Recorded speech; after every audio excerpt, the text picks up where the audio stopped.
Bonjour à tous et bienvenue pour une nouvelle mini-review. Aujourd'hui on va parler de Centaur no Nayami.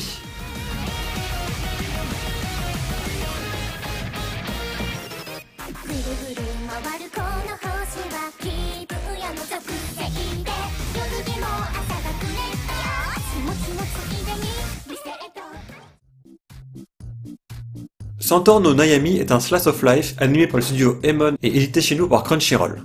Bon, je vous préviens, le résumé va être très simple et très rapide. On suit une bande de lycéens dans leur vie quotidienne, à la différence que ce monde n'est pas peuplé d'êtres humains, mais de créatures mi-animales, mi-humaines. On va suivre principalement Himeno, une jeune centaure, accompagnée de ses camarades de classe, ainsi que de ses deux meilleurs amis, Nozomi, une jeune démon, et Kyoko. Alors, je m'arrête rapidement sur elle, car je n'ai pas encore vraiment trouvé de quelle race elle appartenait. Si quelqu'un pouvait m'éclairer là-dessus, ce serait vraiment top de sa part.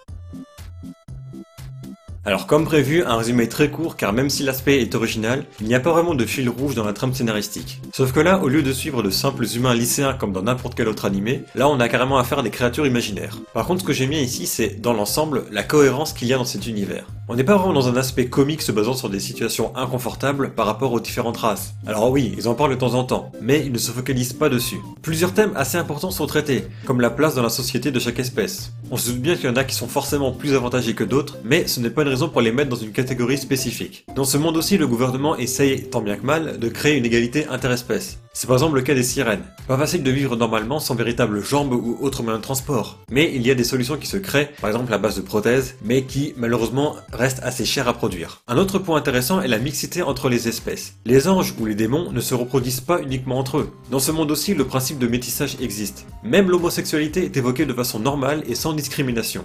Et encore une fois, je trouve ça super de ne pas jouer la carte du cliché humoristique. L'animé se pose tranquillement sur des questionnements de la vie intéressantes à suivre, et tout ça de manière totalement fluide. Du coup, à force, je les vois plus du côté humain que du côté animal. Bon, après peut-être que je pars un petit peu trop loin dans mes délires, mais je trouve cet animé rafraîchissant pour ce qu'il a à nous montrer. Je ne sais pas encore ce que la suite peut nous apporter, mais si cela continue sur cette lancée, c'est un grand oui pour moi.